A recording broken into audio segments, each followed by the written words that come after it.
Mula sa mga pabebe video na in-upload ni na Janet at Michelle, ngayon, madami na rin mga gumagaya nito. Kami ang mga girl! Gaya ng mga pababoys, May papigil ako, gusto namin kumain na kumain. Magugutom kami! Oo! Kami ang Pabeki Girl. at pabeki girls. Kami ang Pabebe Girls. At wala kayong pakialam kung mga pabebe ko sa mga video namin. Maging ang ilang mga artista, gumawa na rin ng sarili nilang pabebe videos. Hi! Kami mga Pabebe Girls ng Taste Buddies. At wala kaming pake.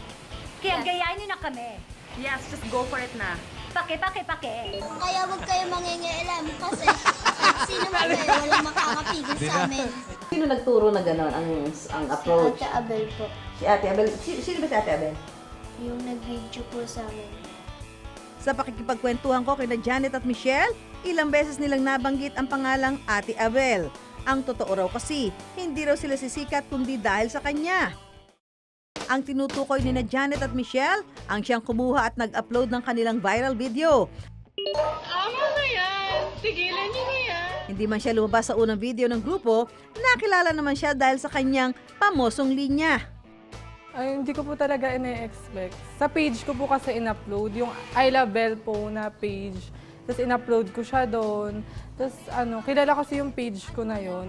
Pero hindi ko talaga ine-expect na ganun talaga yung sa tao, yung impact. O, gagawa na lang kami ng gagawa. Hindi na namin papansinin yung mga sinasabi na masasakit na salita. Kasi kung wala naman pong basher na hindi rin po kami sisikat.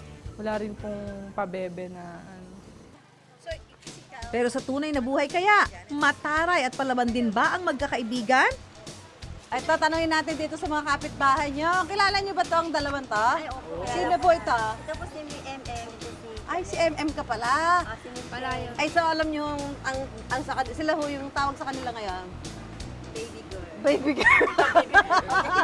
Baby, anong masusungit ho sila doon sa video, di ba? Oo, paantara yan. Ang taray. Pero ano ba pagkakakilala nyo sa dalawang to? Marami po silang kaibigan, lalo na bandang hapon. Eh, ba't sabi wala daw pake? Sa video lang. sa video lang. Sa video lang yung walang pake. Pero pag sinabihan nyo, nakikinig naman. Oo naman po. Ay, naman pala, ibababait naman pala dito sa lugar na ito. Bagamat ikinasikat nila ang nasabing video, pag-amin na magkakaibigan, pinagsisisihan daw nila na ginawa nila ito. Ba't kayo nagsisisi? Dahil po wala po kami paalam sa magulang ko, tsaka po nagtataray po kami. Marami na rin po sa amin nagsabi na basis daw po kami lahat. Nasasaktan kayo pag naririnig kayo gano'n? Bakit? Kasi parang lumalabas po yun na wala pong tinuro yung mga magulang. Pero gaano nga ba kalakas ang hatak ng Pabebe Girls online? Para malaman yan, gumawa ako ng maikling video kasama sila. Hi! Kami ang Pabebe Girls! At ako si Susan Enriquez. At wala kayong pake kung pabebe kami sa mga video namin. At wala rin kayong karapatan dahil nanonood lang kayo. Tama! Ito ang aming kwento, kaya huwag kayong mangingialam kasi kahit sino man kayo, walang makakapigil sa amin. In-upload namin ito sa aming Facebook page. Mantakin yung umabot na sa mahigit 2,000 likes.